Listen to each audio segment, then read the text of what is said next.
organisation going on for the conference that I thought I'm going to play safe and I'm going to write it down so that I don't get completely lost in all the organisation. And then I heard Mike speak this morning and I thought, but before I go on to that, I have got to say to you how lovely it was to hear somebody who had very similar experiences, and I think that's probably the same for lots of you in this room. You know, I was one of those children that felt really weird and different, and I didn't play the same games that other children played. I was very solitary. I was very much going into my own imaginary.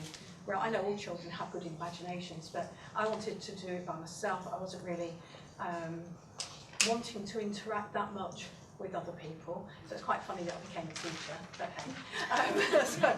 But I wanted to spend time quietly. Very, very quiet child, very introverted child, and I did feel odd compared to others. I remember standing in the playground when in primary school age, looking at the other kids running about, thinking, what are they doing? Why are they doing that? And it was like being beamed down from a different planet. And I just don't get these people. You know, even at that very young age, what are they doing? What's this all about? I'm not like that. And when you're young, that feels really threatening. And hopefully, as you get older, you realise it's something that makes you more special. Not more special, that sounds like elevating, but something different about you. It's one of your special qualities. It's not saying the other people aren't special in their own way, but it doesn't matter that you're different. The difference is something that's special about you. So yes, it was lovely to have that, listen to Mike and realise that, yes, here's another one. Us Crystal people do have a tendency to be a bit different. And I think one of the values of coming together as a group is to realise that actually there's a lot of us that are a bit different, and it's really fine to be different. That is one of your special qualities. Okay. So we're going to talk about enlightenment this afternoon, and there are some common themes with Mike's talk this morning, which is interesting because we haven't talked about the content of our talks.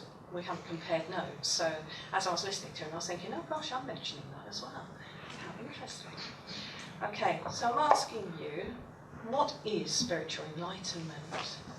And I want to convey my understanding that enlightenment isn't just an end goal. It's not something that you want to just get to, although it would be nice to get there, but it's an active process in which you can participate.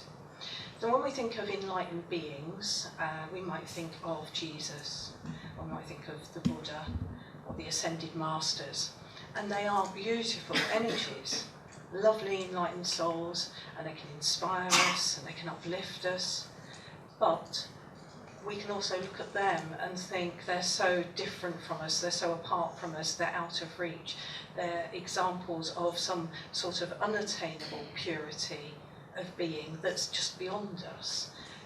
And I want to say to you that they're not a race apart from us, that they had human lives, and they were trailblazers for the rest of us. Okay, so where they go, the rest of us are following at different speeds. And I also want to say to you that you can't take a shortcut. You know, we're living in one of these times where everyone wants to do everything quickly, and I think it is the nature of the time. The internet seems to have sped everything up. But you can't just shortcut to spiritual enlightenment. You can't just go to a fantastic course like the people in this room lead and expect to come out totally enlightened. Hopefully it'll be along your journey, but you have actually got to do the work yourself. You know, courses can help you, retreats can help you, a great teacher can help you, your crystals can help you, but your own enlightenment has to come from within you, and no outer being can do that for you. It doesn't matter how expensive and how beautiful your crystal is, it can help you, but it can't actually do the work. So they show you the way, all these energies, the teachers, the ascended masters and guides, they show you the way, they can support you, they can encourage you, but you take the steps along the path for yourself. So I see my role as a teacher as going beyond passing on knowledge and skills. I do that, that's part of what I do. But what I'm aiming to do as a spiritual teacher is help my students recognise their inner beauty and their divine connection and discover their own innate skills and talents. So I'm not trying to make you into a clone of Lauren. If you come on one of my courses, you don't come out as Lauren De Silva, you come out more as you, and a bit more of you yourself will have come forward, I hope. So I'm trying to actually bring something out that's already within you. And that's what the crystals do as well. The crystal energy can awaken your own connection with spirit and open up your awareness. So this process I'm talking about, enlightenment, what's that all about then? What's happening? What is this work? And I think it's about stripping away layers of conditioning. We have old, outdated beliefs, we have guilt, we have restrictions that we've placed on ourselves or that we've allowed others to impose on us. And it's the healing of the wounds, the release of the fears, the letting go of the old vows that no longer serve you. It's unburdening your soul. So I want you now just to close your eyes for a moment and just picture this.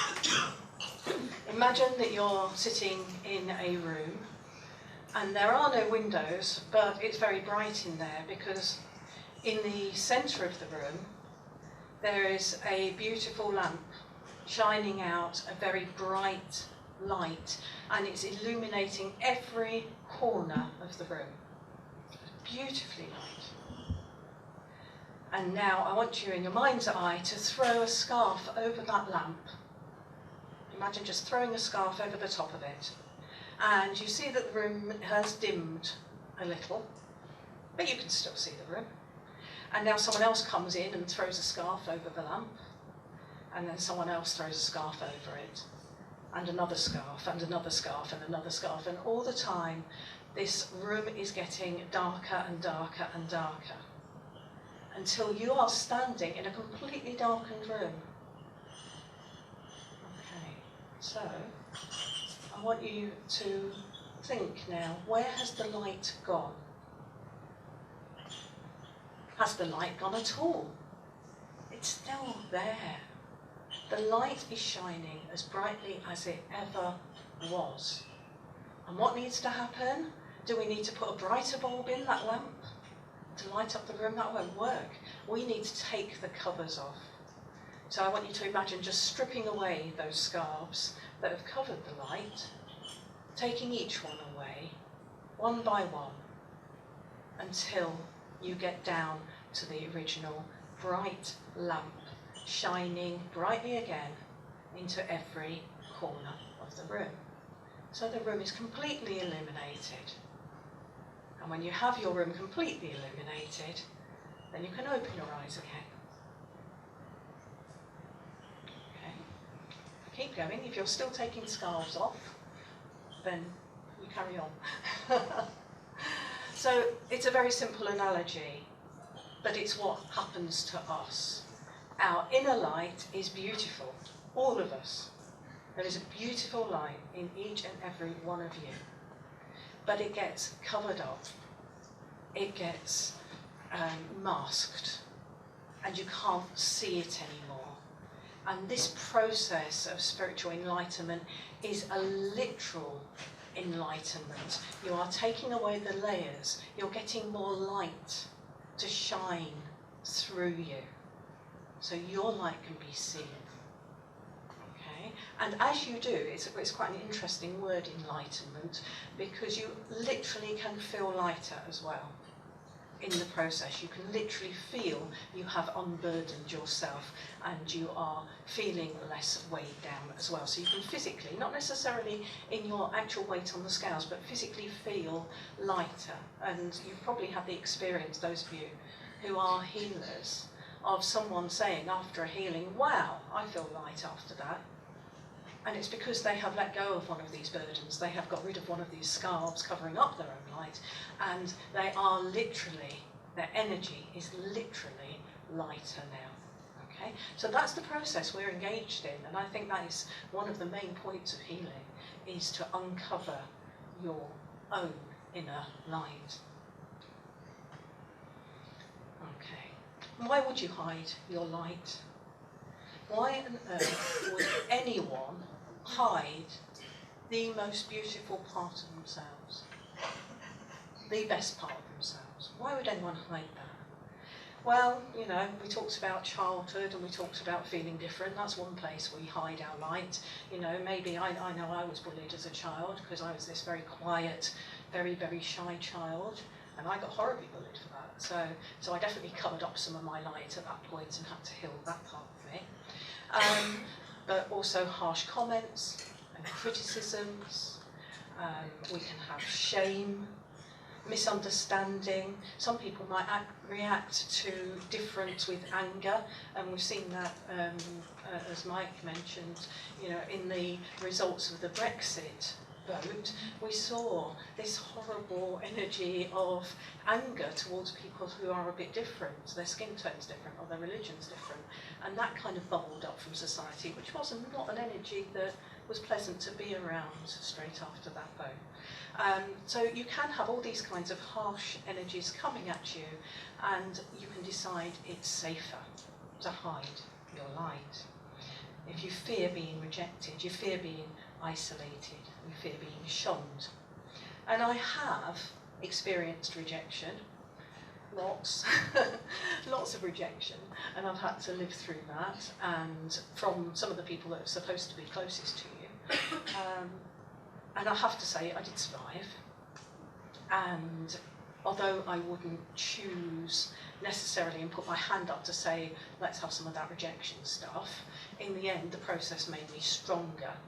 Because what it did was it tested out my values, and it tested out whether or not I would allow myself to be dictated to by the views of others and what others thought would be acceptable or unacceptable. And really you have to get to a point, it takes some getting to, after many years of conditioning, it really takes some work. You have to get to a point where you are happy to run by your own rules, your own inner judgment of what is right for you, what is your truth, and not what other people's opinions are of you. And when you get there, it's a really nice place to be. It took me a long time to get there, but I'm glad I made that bit of the journey. So in a way, although that rejection phase was very hard, I have to say thank you to the people that rejected me, because they pushed me. And this is often the way, isn't it? With our harshest experiences in life are our learning experiences. You know, we'd all love to have a really easy time and everyone thinks you're wonderful and everyone's praising you all the time, and that feels great and your ego loves it. And, you know, but actually the growth phases, those bits where you're really pushed, they're the bits when it gets tough. But you just keep going through it, because at the other end, there comes the reward for you as well. There's actually some real gold there that you can mine from that experience, whatever the experience is. It might not be rejection, but it's the difficult experiences that force us to grow spiritually. Okay. So, talking of what would hide our light, you might be worried about showing people your true nature. And other people may react harshly because they fear seeing you grow. What can happen when you do courses, such as crystal healing courses, is that you actually change quite rapidly as a person. You can evolve quite rapidly. And people around you who are familiar with the old you don't always like it. They kind of liked it as it was, because you were nice and easy to manipulate before, and now there you are standing on your own 2 feet, and you're not as easy to push around, and you've got more confidence in your own opinions, and you may actually find that people don't like that growth. okay? They don't like this new, happy, confident version of you. And I say, that's fine, let them not like it. I would actually say to you, that's fine, because there's a load of other people in the world who will like it, and who will embrace it, and who will value what's coming through for you. So as painful as it may be, if you have to walk away from some old relationships or some old friendships and let them fall away, you can. It is safe, you can survive it. It might be painful, but you can survive it, and the crystals will help you. And new relationships will bloom and blossom, and new connections will be made, and they will be on your wavelength and much more nourishing for you. So don't be afraid of those changes. It is natural for some people to bristle and find your new energy a bit uncomfortable. And bearing in mind, you're now shining more light. This is what this process does. It makes you shine more light. And because you're shining more light, it's actually illuminating stuff in them. And they're not, maybe not quite ready to look at that yet. And they'll come to it in their time, whether it's this lifetime or another. But if they're not ready, you can't force them to look at it. And they may just feel actually quite uncomfortable and threatened by your energy. That's fine. Other people will love it. Don't worry about that. Change is natural. As you spiritually progress, you've got to allow those changes to occur. It's when you hold on, and this was what was painful for me, because I'm talking about my own parents, and that's a real tough one to have to let go of. The natural thing, because your inner child wants to cling on to them, but you have to let go. If they're not ready to accept you as you are and love you as you are, you have to let go of these people, because you cannot afford to be held back by anyone when you're actually on a path of truth. You cannot afford to lie to yourself and be anything that you are not just to keep someone else happy. That's not on. That's not allowed. Okay, not in my book anyway. So you be yourself. Other people can either, I'm not saying be rude to everyone, you know, your spiritual self, but other people will either learn to love you, the new you that's coming forward, or be allowed to go off and make new relationships, and you can make new relationships. Okay, so that's one that's a really difficult hurdle for a lot of people, and I absolutely have empathy with you, because I absolutely have been there. And this book was the reason. So if you want a copy of either of my books, I'm selling them at the end of each day, because I can sit behind my stall and sign them for you then. But this book, Light Behind the Angels, tells a story of spiritual evolution, of what I went through in a couple of very intense years of transformation, particularly after I met my lovely husband, who has that effect on some people. But actually I tell it kind of warts and all. And I make revelations in Light Behind the Angels about my life that I think it was very important to be completely truthful about. But I have to say, my parents didn't agree and think it's the most horrible book, but that's okay, they're allowed that. So. But if you want to know what went on, you need to buy it. So there we go. So you do have to think, okay, some people may fall by the wayside. That's all right. I want you to look around this room. This is a decent-sized gathering. There's nearly 100 people at the conference over the weekend. And most of us might have the label of weirdo on our heads. And look at us, we're great. We're amongst lots of other lovely weirdos. So, you know, you are a community together. Don't worry about what other people think. If they don't understand, that's okay. But you've got lots of people around you who are lovely and who are on your wavelength. And hopefully one of the things that comes out of the conference is new friendships and new contacts. And hopefully that will emerge for you, and you'll have some lovely social times at this conference as well. Okay. So there is a tribe, a whole wide world tribe of crystal-loving, peace-seeking healers and sensitives out there. And we are not isolated individuals. And I want you to remember that. If you feel like you're isolated, you are not. There's lots of us. We're part of a big movement that's gathering momentum. The new earth is coming, the new age is unfolding, and there will be more and more of us waking up and more people connecting together. Okay. And I want you to consider how far your soul has already journeyed. And I don't mean from Yorkshire or Scotland or Cornwall. How far your soul has journeyed to be here at this time and to be in tune with the Crystal Kingdom. You have already taken steps on your path, otherwise you would not be in this room with us. So maybe it was a surprise. I know some of you, I certainly found it a surprise, well, I found it a surprise how readily you connected with the crystal energies. I mean, I came to crystals as a complete skeptic. Okay, I did believe in healing, and I'd done a bit of space clearing feng shui, so I got that. I didn't get crystals. I went as a case study for, ironically, for one of my mum's yoga teacher was learning to be a crystal healer. So it came through my mum. She actually introduced me. She was into yoga. She's actually a very spiritual woman, so it is, I felt.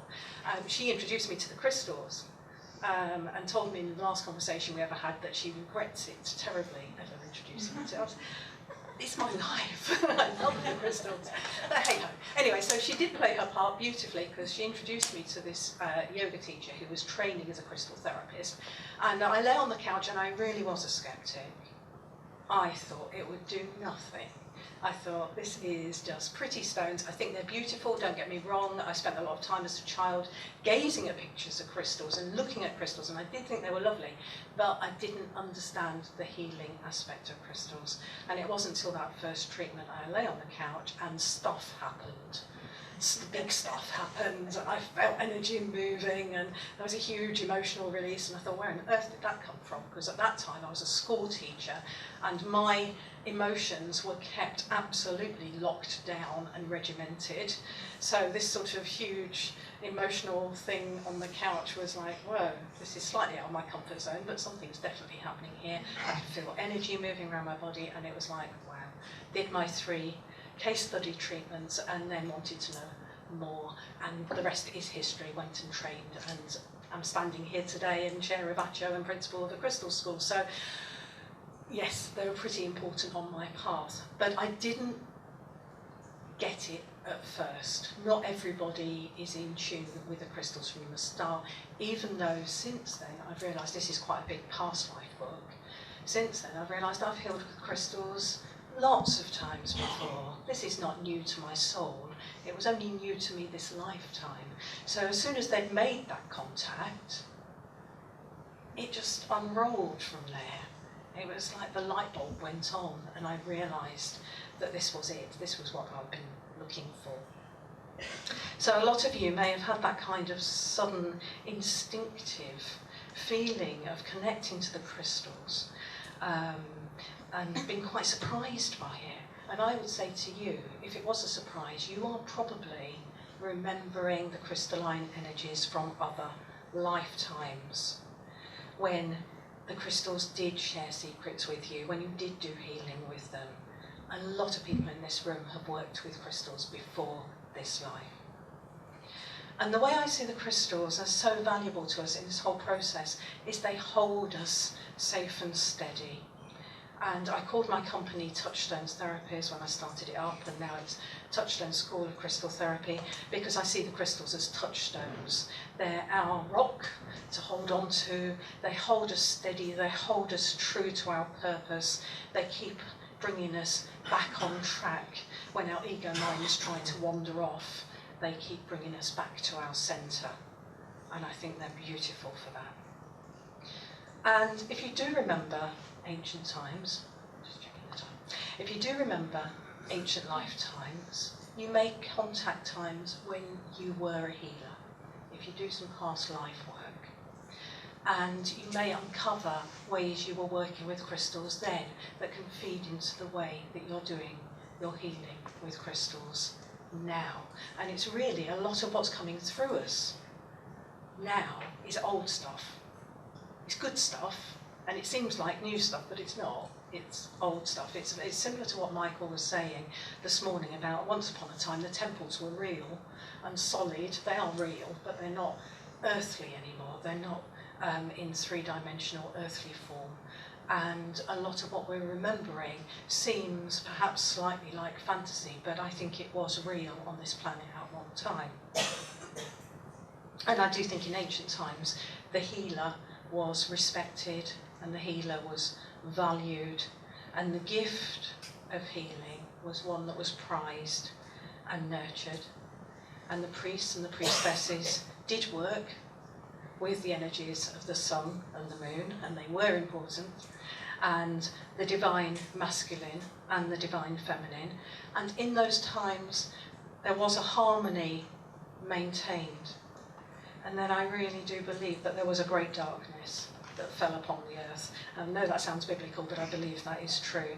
The fear came down on the earth and pervaded the earth, that energy of fear. And the divine feminine was demonized. And those healers who worked with her, those priestesses who served the goddess, were forced underground to work in secret. And those who did healing risked accusation and risked blame for whatever misfortune befell the populace. And in a climate of fear and superstition, some of you will have experienced oppression, and some of you will have experienced persecution and cruelty. And so maybe in those times, if you did, you may have made a decision at a deep soul level, a level you're not conscious of, to hide your light very carefully in future lifetimes so you could stay safe and it didn't happen again. We can't stay hidden anymore. That's not an option. So in those fear-ridden times, possessing magical stones could actually be a real mortal danger for you. Perhaps you were still secretly drawn to your stones, but you couldn't share that love with the crystal world, and you kept it quiet.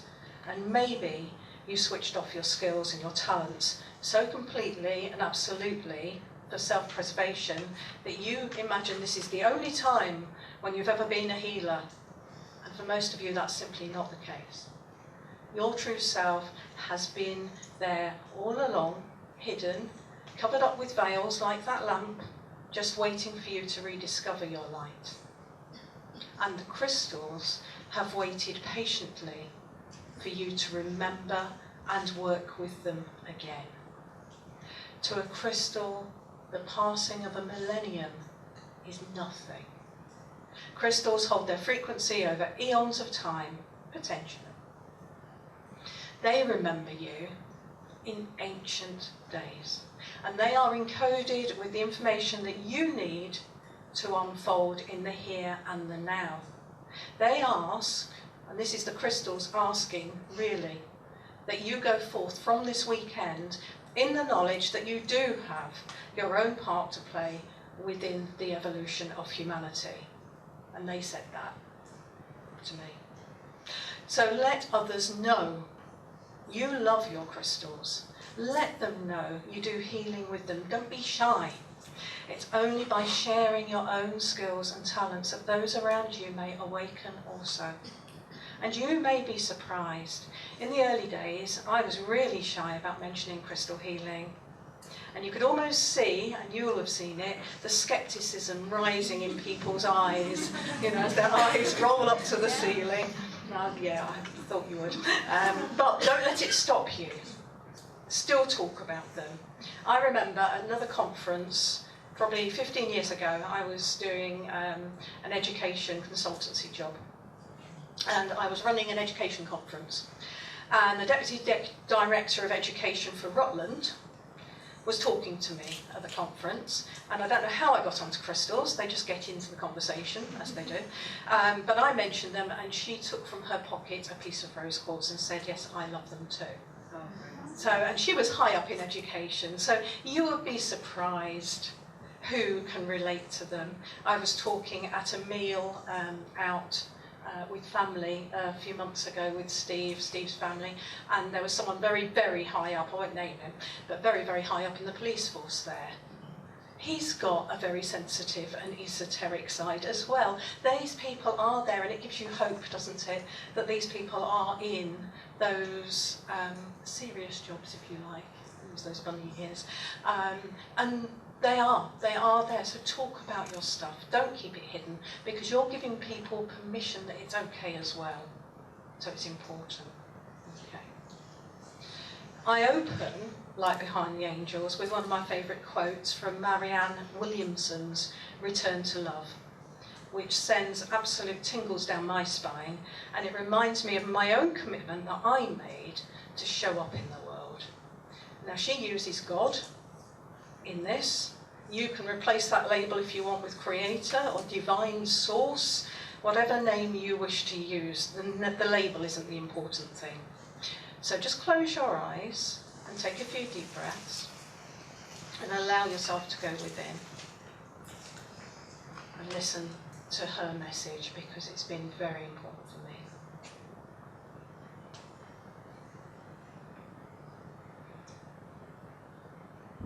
Our deepest fear is not that we are inadequate. Our deepest fear is that we are powerful beyond measure. It is our light, not our darkness, that most frightens us. We ask ourselves, who am I to be brilliant, gorgeous, talented, fabulous? Actually, who are you not to be? You are a child of God. Your playing small does not serve the world. There is nothing enlightened about shrinking so that other people won't feel insecure around you. We are all meant to shine as children do.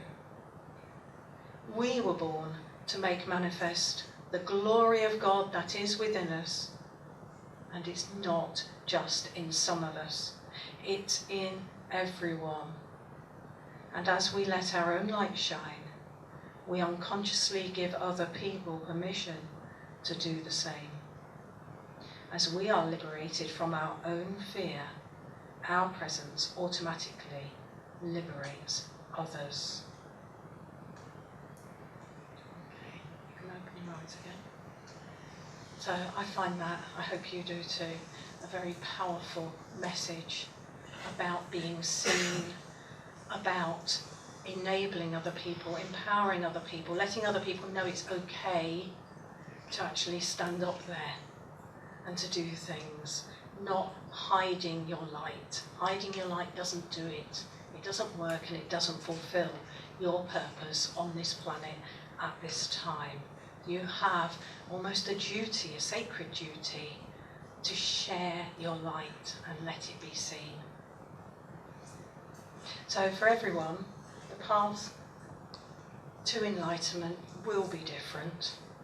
But if you consciously walk the path, you have to be ready to go into the darkest places within your own psyche and face them. And the more light that shines in you, the more clearly your own unresolved issues, fears and wounds show up. So for some of you, you might have started your healing path, your spiritual path many years ago, and you're thinking, why is it still so hard? Why is there still more stuff to heal? Must have done it all by now. But no, you're just getting to deeper levels. Don't worry, don't give up.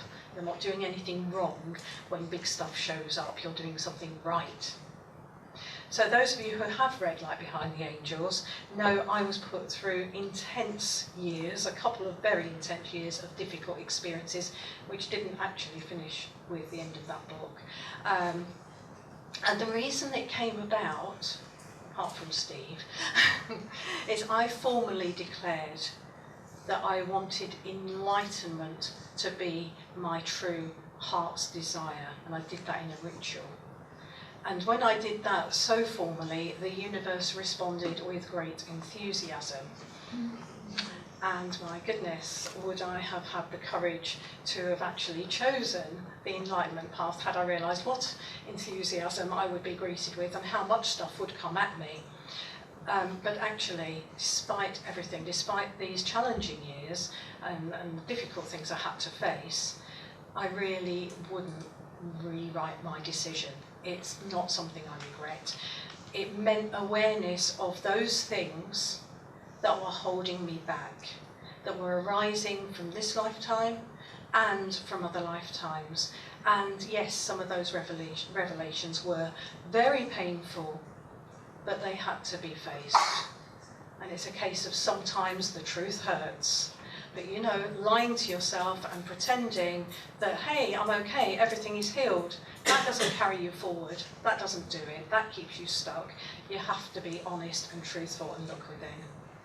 And every obstacle that was overcome, and every heavy energy that was dispersed, and every past life wound that was healed was a step towards lightening the load on my soul, releasing the heavy, heavy baggage of the past, and I had plenty, I can assure you, so that I could be more fully myself now, and that's important.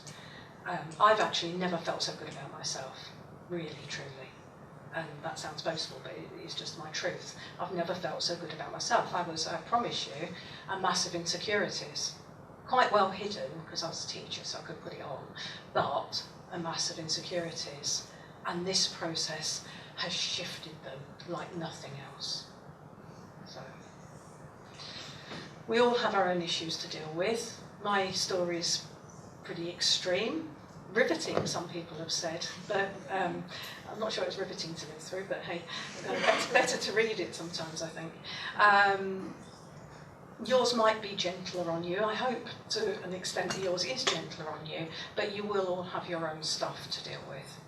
And if you choose enlightenment, that stuff will be made apparent to you, even if it was dormant in your subconscious. So it's not the easy option. It's not all going to be plain sailing if you choose enlightenment, but I really think it's the most important journey you can make. You face your fears, refuse to be turned back, and in doing so you become stronger, you become more whole.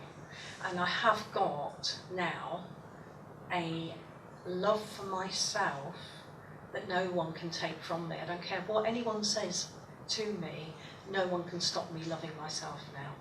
And that's important. Okay, that's worth it. So, do the work. Be who you are truly meant to be in the world. Show up. I don't think the process is finished for me. There's still stuff. I don't think I'm perfect. I'm enlightened in the sense of I'm not as heavy and burdened down and I carry more light than I did, but there's still more to go. I'm not finished doing this work yet. So you might ask me, what crystals do I need if I want to be enlightened? And I have to say to you, I don't know. You might find that you have some special companions for your journey and you find them this weekend. That could happen. And I think in my Crystal Cave workshop this morning, a few of you actually did find that you had something that you needed to work with more and it was an important part of your journey, and that's lovely. But everyone's unique. We've all got different stuff, so we need to pay attention to which crystals are calling out to us. And we had crystals that helped us out. We had a beautiful labradorite wand. Steve didn't know anything about crystals. He was being my chauffeur up to the big wholesaler in Huddersfield, and he just kept disappearing off into a corner of the room. And when he eventually had gone for about the 6th time, I said, "What are you doing? Where are you going?" And he showed me this lovely labradorite wand that he was just very attracted to. So that came home with us. And about a year later, when all of our stuff kicked off and our past life revelations kicked off, that labradorite wand was the most amazing crystal. It slept with us in bed, not in any sort of way that, but just in a very pure crystal way. But it actually stayed in the bed between us, and it changed. That labradorite wand changed every day over an intense couple of weeks where we had the most challenging stuff to face. We were waking up and looking at the wand to see what it was doing now. It was getting brighter, the tip became clear, it got more blue, it got more gold in it. It was absolutely changing, and I think as we were transforming through this process, it was transforming with us and keeping us safe. So there was that. We had a beautiful citrine that had a doorway and a fairy in it that led us somewhere, again, quite dark, but made sure we got there safely and got back safely. You can read about that in the book. Lots and lots of crystals actually came to our assistance, and they all came at the right time. They made themselves known. We may have had some of them for a year or two. I might have had them longer, but at the point we needed them, they called to us and they showed us why we needed them. So sometimes you buy a crystal and you're drawn to it and you don't know why you need it, but you need it. And I say, okay, that's fine. At that right time, it will tell you what it's there to do. Okay. So I need to move on a bit because I could talk for ages. This was meant to keep me on track, sorry. So I just want to talk a little bit about the process of mending the vessel. You might have heard of the Kabbalah, and I'm doing a Tree of Life workshop tomorrow based on the Kabbalah. And there's a belief in Kabbalah that we are all shattered vessels. We're like cracked pots, the lot of us. Okay? At the beginning of the time, our vessels were shattered into many pieces.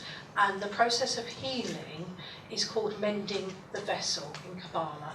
And the idea is you get all your pieces back together and you put them back together, and by putting them back together you become able to hold more light. And that is this process of healing, that is this process of being enlightened. And it's not denying that there were wounds, and it's not denying that there was damage. Yes, there was damage, but it's saying it can be healed, and by healing it, we're stronger. And it's worth mending the vessel, because when you mend the vessel, all that divine light that's coming in all the time can be contained. And in containing it, you then have the ability to spread that light to other people and to spread it out into the world. If you leave your vessel broken and you go and try and heal other people, you're not containing enough light, or you're not containing as much light as you could. You know, you have to start somewhere. Don't wait till you're completely mended, because we'd have no healers. But start, but keep working on your own process, because as we mend ourselves, we become more and more powerful healers. We can handle more frequencies of light. We can actually transmit more light. So mend your vessel, do your work, do your healing. And there's a little stone that wanted to be part of this today, because I'm coming towards the end of my talk. I just wanted to give you a little experience of it, because I channeled a message. The size of the stone is pretty tiny. I asked this week who wanted to be part of this talk. And I expected one of my glamorous big pieces to come forward, and it was this piece. Okay? And it's a Spanish stone called Jacinto de Compostela. And it's something that was carried traditionally on pilgrimage. People walking the Camino, which I know Barbara's done. Okay? And it's a very special little stone, and I hadn't sat down to chat to it before, so I'm going to read to you what it actually says. And I have got, you can spray this amongst yourselves, if I could have my glamorous assistants up. There's a spray coming towards you. If you don't want it, you don't have to have it. It's only in water, so there's no alcohol, there's no essential oils, there's no scent. I just made this week for this conference, this particular essence. It was made in bright sunlight, lovely bright sunny day, and it stayed out over the full moon. And it's it just wanted to work with you all. So this is going in your crown chakra, over your crown chakra. Just let it filter down and then pass it along. And it will come to you eventually, and I'll just talk about the stone a bit while it makes its way amongst the audience. So, as I say, it's known as a pilgrim stone. It's carried on pilgrimage route in Spain called the Camino Way, to Barbara will correct me, Santiago de Compostela, that's it. Anyone else walked that route? I know it's quite a popular one. And it's got a lot of iron in it. It's actually an iron-rich red quartz. So it's particularly appropriate for a pilgrimage because it's going to keep you going. It's going to keep you grounded, and also because it's quartz, it's going to keep you focused. And I don't know what attracted me. This is one of those examples of a stone that called out to me somewhere, I can't remember where, a few years ago, and said, "You need me."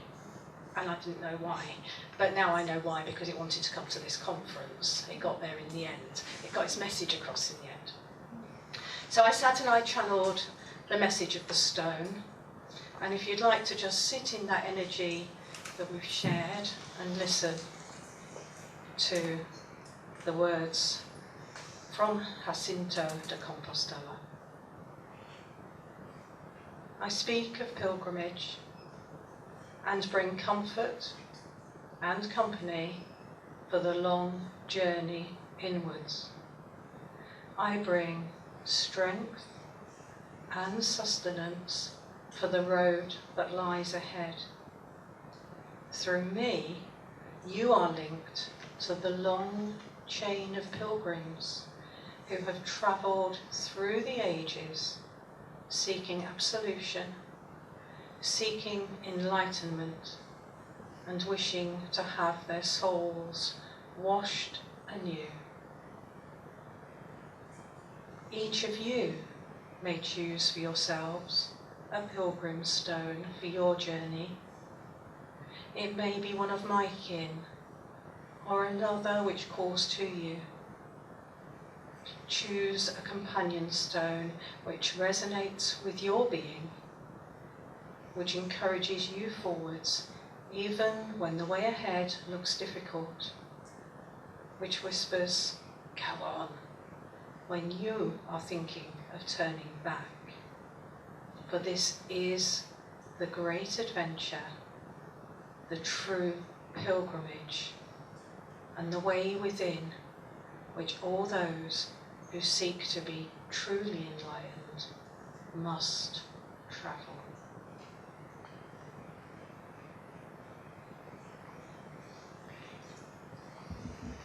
So there we are. That was the message from the Pilgrim Stone. And I'll just leave you with a couple of questions to consider. What do you want from the spiritual journey that you have embarked upon? What issues do you need to resolve to uncover your inner light more fully? What are your expectations?